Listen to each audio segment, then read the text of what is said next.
அனைவருக்கும் வணக்கம். நாம் இந்த காணொளியில் பார்த்தீங்கன்னா, இந்த மெய்யொலிகளினுடைய பிறப்பை பற்றி பார்க்கலாம். இந்த மெய்யொலிகளினுடைய பிறப்பு அப்படிங்கிறது எதன் அடிப்படையில் இருக்கும் அப்படின்னு சொல்லி பார்த்தீங்கன்னா, இந்த மொழியியலாளர் சொல்கின்ற அடிப்படை அமைப்பு ரொம்ப ரொம்ப பேசிக்கான லெவலை பற்றி தான் நான் இதில் சொல்லியிருக்கிறேன். அதாவது நான் ஒலிப்பானாக அமைவதை ஒட்டிய வகைப்பாடு, இதழ் அடிப்படையிலான வகைப்பாடு, ஒலித்தன்மை அடிப்படையிலான வகைப்பாடு, நான் இதழ் பொருந்தும் இடம் பற்றி அமைவன அப்படின்னு சொல்லிட்டு நான் தொல்காப்பிய நூற்பாவை வச்சு நான் ஒரு சில வகைப்பாட்டை பிரித்து வச்சுருக்கிறேன். இது ரொம்ப பேசிக்கான அடிப்படையான வகைப்பாடு. இப்போ வகைப்பாடு பாருங்கள், நான் ஒலிப்பானாக அமைவதை ஒட்டிய வகைப்பாடு. இதில் 2 உறுப்பை எடுத்துக்கிறோம். எதுன்னு பார்த்தீங்கன்னா நான் அன்னம்.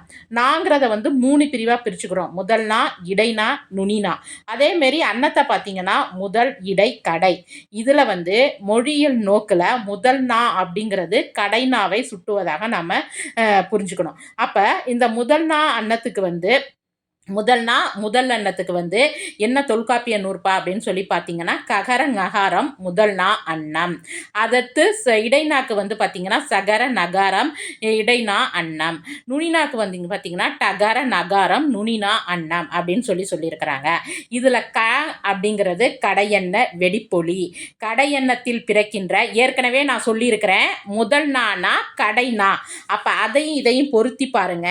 கடையெண்ண வெடிப்பொலி. ங்கிறது என்னது? கடையெண்ண மூக்கொலி. சகாரம்ங்கிறது இடையில், அதாவது சாங்கிறது இடையெண்ண தடையொலி. ஞா அப்படிங்கிறது இடையெண்ண மூக்கொலி. அதேமாரி தானா அப்படிங்கிறது பார்த்தீங்கன்னா அன்பல் தடையொலி. நாங்கிறது 3 சுழி நா அப்படிங்கிறது அன்பல் மூக்கொலி அப்படின்னு சொல்லியிருக்கிறாங்க. இதில் இந்த டாங்கிற வளைனா ஒலிங்கிறது இந்திய மொழிகள் அனைத்துலையுமே இருக்கிறதா ஒரு சிறு குறிப்பு இருக்குது. அது 1 வேர்டு கொஸ்டின்ல கேட்கலாம். இப்போ இந்த முதல் நா, இடைநா, நுனினா இதில் மிகவும் முக்கியமான பகுதி என்னன்னு சொல்லி பார்த்தீங்கன்னா நுனினா. இந்த நுனினாவும் இப்போ அந்த முதல் நாவையும் இடைநாயும் விட்டுருங்க. அதில் ஒரு 4 இது வருது. அடுத்து பார்த்தீங்கன்னா நுனினா அன்னம். இந்த நுனினாவும் அன்னமும் இயைந்து பல வகையான பல சொற்கள், ஒரு 6 சொற்கள் நமக்கு கிடைக்குது. அதை பற்றி தான் இங்கே தனி சாட்டாக கொடுத்துருக்குறேன். நுனினாலேருந்து கொடுத்துருக்கிறேன். அதை நம்ம எப்படி பிரிச்சுக்கலாம்னு பார்த்தீங்கன்னா ஆடொலி, மருங்கொலி, உரசொலி அப்படின்னு சொல்லிட்டு பிரிச்சுக்கலாம். அதே மாதிரி பார்த்தீங்கன்னா ஆடொலியில் என்ன இருக்குதுன்னு சொல்லி பார்த்தீங்கன்னா ரானா. இதில் ரா வல்லின ராவை வருடொலி அப்படிங்கிறக்காங்க. அதுக்கு தொல்காப்பிய நூற்பா பார்த்தீங்கன்னா அனரி நுனினா அன்னம் ஒற்ற ரக்கான் நக்கான் ஆயிரண்டும் பிறக்கும் அப்படின்னு சொல்லியிருக்கிறாங்க. அதாவது நாவினுடைய நுனியானது மேல் நோக்கி சென்று அன்னத்தை தொட ர ந பிறக்கும். அப்போ இந்த இடத்துல பார்த்துக்காங்க, நாவினது நுனி. ஏற்கனவே இங்கே தனி சாப்டருக்கு என்ன கொடுத்துருக்குறேன் தலைப்பு, அட்டவணைக்கு நுனினான்னு சொல்லியிருக்கிறேன். இங்கே அந்த கடைசியில் அன்னமானது 3, முதல், இடை, கடை. அப்போ அனரி நுனினா, அதாவது நாவினுடைய நுனியானது மேல் நோக்கி சென்று அன்னத்தை தொட ர ந பிறக்கும் அப்படின்னு இருக்கிறாங்க. இப்போ நமக்கு கரெக்டாக ஒரு டவுட்டு வரும். இதனுடைய பிறப்புன்னு பார்த்தீங்கன்னா டாக்கும் அப்படி தான் இருக்கும். இப்போ டாக்கும் இதுக்கும் உள்ள வித்தியாசம் சொல்கிறேன் பாருங்கள். அதாவது டகர நகாரம் நுனினா அன்னம். அப்போ டாக்கும் அதே தானே மேடம் நீங்கள் சொல்கிறீங்க. நுனினாவானது அன்னத்தை பொருந்துவதால் என்ன பிறக்குதுன்னு சொன்னீங்க? டா அப்படின்னு சொன்னீங்க. அப்போ இதுக்கும் அதே தானே சொல்கிறீங்க அப்படின்னு சொல்லி பார்த்தீங்கன்னா அதில் ஒரு நுண்ணிய வேறுபாடு இருக்குது. அதாவது நாவிளிம்பு பொருந்துவதால் டா பிறக்குது. நாவிளம்பு தொடுவதால், நல்லா பார்த்துக்கங்க, பொருந்துதல் ட அப்படிங்கும்போது நல்லா போய் அதில் என்ன பண்ணும்? பொருந்தணும். ட மறுபடியும் சொல்லி பாருங்க. தொடுதல் லைட்டாக சொத்தா ர அப்படின்னு சொல்லும்போது என்ன பிறக்குது? தொட்டா என்ன பிறக்குது? ரா பிறக்குது. பொருந்துவதால் என்ன பிறக்குது? டா பிறக்குது. அந்த ராவையே நம்ம என்னன்னு சொல்கிறோம்? ஆடொலி, வருடொலி அப்படின்னு சொல்கிறோம். ஆடொலின்னு சொல்லிட்டு குமரி மாவட்டத்தில் சொல்கிறாங்க. அடுத்து பார்த்தீங்கன்னா மருங்கொலி ல ழ 2 இது இருக்குது. அப்ப முன்னிட ஒலி லாவை வந்து என்ன சொல்றாங்கன்னா முன்னிட ஒலி. நான் லாவை வந்து என்ன சொல்றாங்க லா அப்படிங்கிற பள்ளிக்கூடத்துக்கு வருகின்ற அந்த ல சொல்லும்போது லாக்கு லைட்டா மடியணும். அதைத்தான் என்ன சொல்றாங்க நாமடி மருங்கொலி. அதற்கு நூற்பா என்னன்னு பார்த்தீங்கன்னா நாவிளிம்பு வீங்கி அன்பல் முதலுற ஆவையின் அன்னம் ஒற்றவும் வருடவும் லகர லகரம் ஆயிரண்டும் பிறக்கும். அதாவது நாவிலும்பி வீங்கி அன்பல்லை ஒற்றுவதால் நல்ல ல அப்படின்னு குண்டுலா சொல்ல, அதாவது நம்ம லட்டு லாவன்னு ஸ்கூல்ல எல்லாம் சொல்லி கொடுத்துருப்பாங்க. ல அடுத்து வருடதுன்னா ல அப்படின்னு சொல்லிட்டு ஒற்றுவதால் ல வருடுவதால் ல அப்படிங்கிறது பிறக்கும் அப்படின்னு சொல்லியிருக்கிறாங்க. அடுத்து பாருங்க உரசொலி. உரசொலிங்கும் போது ர ல அன்பல் உரசொலி நுனினா உரசொலி. நுனினா அனரி அன்னம் வருட ரகர லக சிறப்பு ரகரம் நல்லா நாக்கு இது பண்ணணும். ஆயிரண்டும் பிறக்கும். நானுனி பறந்து அன்னத்தை வருட ரகர ரன்னு வரக்கூடாது சிறப்புலா பிறக்கும் அப்படின்னு சொல்லிட்டு இதற்கான நூற்பாவா இருக்குது. இப்போ இந்த பயிற்சியில் உள்ளதை அப்படியே ஒரு இதுவாக சொல்லிடுறேன் பார்த்துக்கோங்க. முதல்னா இடைநாள வந்து 4 இது வருது. கடையெண்ணெய் வெடிப்பொலி, கடையெண்ணெய் மூக்கொலி, இடையெண்ணெய் தடையொலி, இடையெண்ணெய் மூக்கொலி. அதேமாரி டேன்னா அந்த நுனினாவானது அன்னத்தை பொருந்துகிற வகையில் நமக்கு எத்தனை எழுத்துன்னு சொல்லி பார்த்தீங்கன்னா ட ந ல சிறப்பு லகரம். இந்த 8 எழுத்துக்கள் நமக்கு கிடைக்குது.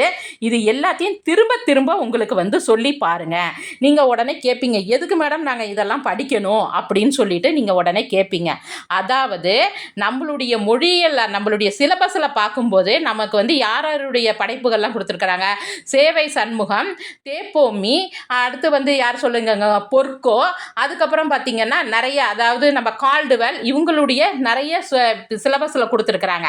அவங்க இப்போ தேப்போமி புக்கெல்லாம் பார்த்தீங்கன்னா அவர் எடுத்தோன்னே காங்காச்சா அப்படின்லாம் சொல்ல மாட்டாங்க. கடை எண்ணெய் வெடிப்பொலி, கடை எண்ணெய் மூக்கொலி, ஆடொலி, வருடொலி, இந்த மாதிரி தான் சொல்லுவாங்க. அப்போ அந்த இடத்துல போய் என்னென்னே தெரியாமல் நம்ம என்ன பண்ணக்கூடாது, முழிக்கக்கூடாது. அதனால நம்ம என்ன பண்ணணும், இப்பயும் நமக்கு வந்து உரிய இதை வந்து நம்ம ஒரு சின்ன ஒரு சார்ட் மாரி போட்டு நம்ம எழுதி வச்சுக்கிட்டோம்னா நமக்கு வந்து ஈஸியாக இருக்கும். இதையே நம்ம வந்து எதுலையும் போய் எக்ஸிக்யூட் பண்ணிக்கலாம். எக்ஸாம்லேயும் போய் நம்ம இதையே வெளிப்படுத்தி நம்மளுடைய கருத்துக்களை வந்து அப்படியே நீட்டாக என்ன பண்ணிட்டு போயிடலாம், எழுதிக்கிட்டு போயிட்டே இருக்கலாம். அதனால தான் சொல்கிறேன், இது வந்து அதாவது நீங்கள் ஒரு மொழியியல் நோக்கோட நம்மளுடைய மரபிலக்கணத்தை வந்து அணுகணும்னா இந்த அடிப்படையான டெக்னிக்கல் டேர்மு, இந்த அடிப்படையான பிரிவுகளை எல்லாம் நீங்கள் புரிஞ்சுக்கலன்னா அங்கே போய் படிக்கவே முடியாது. ஏன்னா இப்போ நம்ம சக்திவேல் ஐயா புத்தகமாகட்டும், தேப்போமி ஐயாங்களுடைய புத்தகங்களாகட்டும், அவங்க இடத்துல சொல்லும்போது அவங்க என்ன சொல்லுவாங்கன்னா கடையெண்ணெய் மூக்கொலின்னு தான் சொல்லுவாங்க, முன்னிட ஒலின்னு தான் சொல்லுவாங்க, நாமடி மருங்கொலி அப்படின்னு தான் சொல்லுவாங்க. ஏன் இந்த வலை ஒலிங்கிறது, அந்த டகரம்ங்கிறது வலை ஒலியிலேருந்து நாமடி வலை ஒலியாக எப்படி மாறுச்சு அப்படிங்கிறதுக்கு அதுக்குரிய ஒரு ஆய்வு கூட இருக்கிற மாதிரி அந்த இதில் வந்து சொல்லியிருப்பாங்க. அதனால் இதை பற்றிய நம்ம இதெல்லாம் வந்து ஓரளவுக்கு தெரிஞ்சுக்கிட்டாதான் நம்ம அந்த போர்ஷனுக்குள்ளே போக முடியும். அடுத்து பார்த்திங்கன்னா அடுத்து பார்த்தீங்கன்னா இதழ் அடிப்படையாக பார்த்தீங்கன்னா 3 வகையாக நம்ம வந்து எழுத்துக்களை வந்து பிரிக்கலாம். அதாவது ஈரிதழ் ஒளி, பல்லிதழ் ஒளி, எயிற்றொலி அப்படின்னு சொல்லிட்டு. அப்போ ஈரிதழ் ஒலி அப்படிங்கிறது இதழ் இயைந்து பிறக்கும் பகாரம் மகாரம். அதாவது மேல் உதடும் கீழ் உதடும் தம்மில் பொருந்துவதால் ப மா இரண்டும் பிறக்குது. அடுத்து பல் இதழ் இயைய வகாரம் பிறக்கம். அதாவது கீழ் இதழும் மேற்பல்லும் பொருந்த வகாரம் பிறக்கம். அன்னம் நன்னி அடுத்து தானா பார்த்தீங்கன்னா அன்னம் நன்னிய பல் முதல் மருங்கின் நானுனி பறந்து மெய்யுற ஒற்ற தாமினிது பிறக்கும் தகர நகாரம். மேல் அன்னத்தில் நெருங்கி பல்லின் அடிப்பாகத்தில் நன்கு நாவானது பறந்து நன்கு அழுந்த தகார நகாரம் இரண்டும் பிறக்கம். அப்போ இதழ் அடிப்படையில் பார்த்தீங்கன்னா ஈரிதழ் ஒளி, பல்லிதழ் ஒளி, பல்லெயிற்றொலி. நல்லா ஞாபகம் வச்சுக்கோங்க. பல்லிதழ் ஒலிக்கும் எயிற்றொலிக்கும் உள்ள வித்தியாசத்தை நல்லா புரிஞ்சுக்கிட்டு படிச்சுக்கோங்க. அதேமாரி இடையெண்ணெய் ஒலி, இதில் இந்த வகைப்பாடுலேயே யகரம்ங்கிறது வந்து ஒரு வித்தியாசமான பிறப்பு முறையுடையது. அதான் இடையென்ன ஒளியாக வரும். அன்னன் சேர்ந்த மிடற்று வலியிசை கண்ணுற்றடைய யகாரம் பிறக்கம். அன்னத்தை சேர்ந்த மிடற்றிலிருந்து வருகின்ற ஓசை காற்று அம்மேல்வாயை நன்கு அணையன்னா என்ன அர்த்தம்? பொருந்த என்ன பிறக்குன்னு சொல்லி பார்த்தீங்கன்னா உங்களுக்கு யகரம் பிறக்கம். இப்போ இது வரைக்கும் பார்த்தீங்கன்னா நான் ஒலிப்பானாக அமைவதை ஒட்டிய இந்த வகைப்பாடெல்லாம் இப்போ ஓரளவு நம்ம என்ன பண்ணிட்டோம், பார்த்துட்டோம். அடுத்து ஒளித்தன்மையின் அடிப்படையில், அதாவது இதை நம்ம எப்படி வேணாலும் நம்ம மொழிய நோக்கில் பார்த்தீங்கன்னா பல்வேறு அடிப்படையிலேயே நம்ம இதை என்ன பண்ணிக்கிட்டே போகலாம், பிரித்து காட்டிக்கிட்டே போகலாம். அதையெல்லாம் தாண்டி நமக்கு அடிப்படையான சில விஷயங்களை நம்ம தெரிஞ்சுக்கணும்.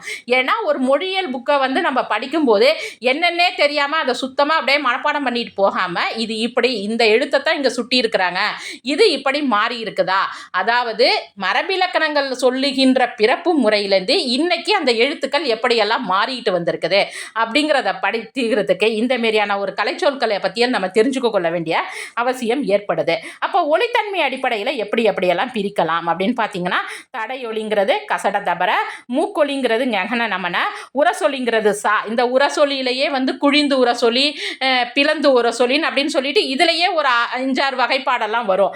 மருங்கொலிங்கிறது பார்த்தீங்கன்னா பிரிவலை ஒலி. இதுலேயும் பார்த்தீங்கன்னா இந்த 3க்குள்ளேயுமே, அதாவது ல ல ழ இந்த 3க்குள்ளேயுமே நமக்கு என்ன வரும்னு சொல்லிங்கன்னா இந்த பிரிவலை ஒலியையே இன்னும் 3ஆ பிரித்து காட்டுவாங்க பிரிவலை ஒலியில். அடுத்து வருடொலிங்கிறது உரப்பொலி, அதை ரகரம். அடுத்து ஆடொலிங்கிறது ரகரம், அது குமரி மாவட்டத்தில் சொல்கிறாங்க. அடுத்து நாயிதழ் பொருந்தும் இடம் பற்றி அமைவன பின்னென்ன ஒலி, இடையென்ன ஒலி, நாமடி ஒலி, அன்பல் ஒலி, பல்லின ஒலி, பல்லிதழினம், இதழொழி அப்படின்னு சொல்லிட்டு ஒரு 7 வகைப்பாடு. அப்போ பின்னென்ன ஒலியில் பார்த்தீங்கன்னா காங்க, இடையென்ன ஒலியில் என்னது சேங்க, டான நாமடி ஒலி. இந்த டாங்கிறது நாமடி ஒலி, அதாவது நம்ம திராவிட மொழிகளினுடைய ஒலிப்பண்பு கூறுகளில் இந்த டகரத்தினுடைய நாமடி பண்பானது மிக முக்கியமான இடம் பெற்ற ஒரு கூறு. இதை நம்மளுடைய சக்திவேல் ஐயா புத்தகத்தில் கூட ஒரு இடத்துல எடுத்து காட்டியிருப்பாங்க. இதை நோட் பண்ணிக்கோங்க. அன்பல் ஒலின்னு பார்த்தீங்கன்னா ந விள, பல்லின ஒலிங்கிறது பார்த்தீங்கன்னா த ந, பல் இதழினம் அப்படிங்கிறது வா, இதழொழி அப்படிங்கிறது ப மா. அப்போ இது வரைக்கும் நம்ம பார்த்துருக்கிறது நான் இதழ் பொருந்தும் இடம் பற்றி அமைவன. இதை நான் ரொம்ப பேசிக்காக தான் உங்களுக்கு நான் எடுத்து கொடுத்துருக்குறேன். நீங்கள் நம்ம காலேஜ் டிஆர்பிக்கு எக்ஸாம் பாயிண்ட் ஆஃப் வியூவில் படிக்கும்போது நம்ம சாதாரணமாக படிக்காமல் அந்த மொழியியல் நோக்கோட, அதாவது எதற்காண்டி நான் மொழியியல் நோக்கு அப்படின்னு சொல்கிறேன்னு பார்த்தீங்கன்னா, உங்களுக்கு அகத்தியலிங்கம் ஐயாவும் அதை சொல்லியிருப்பாங்க. அகத்தியலிங்கம் ஐயாவாக இருக்கட்டும், அடுத்து பார்த்தீங்கன்னா நம்ம அது பேர் என்ன சு சக்திவேல் ஐயாவாகட்டும், தேப்போமி புக்காகட்டும், எல்லாத்துலேயுமே அவங்க நம்மளுடைய ஒளியன்களினுடைய பிறப்பை மொழியியல் நோக்கில் நோக்கி சொல்லியிருப்பாங்க. அப்போ அதை படிக்கும்போது நமக்கு இதை பற்றிய சில சிந்தனைகள்லாம் நமக்கு தேவைப்படதாக இருக்குது. இது உங்களுக்கு சிம்பிளாக புரிஞ்சுக்கிறதுக்காண்டி நான் இந்த அடிப்படையில் உங்களுக்கு விளக்கி காட்டியிருக்கிறேன். கொஞ்சம் குழப்புற மாதிரி இருக்கும். ஆனால் ஒரு தடவைக்கு 2 தடவை பார்த்தீங்கன்னா எல்லாருக்குமே இது உங்களுக்கு எளிமையாக புரியக்கூடிய வகையில் தான் இருக்கும். நன்றி, வணக்கம்.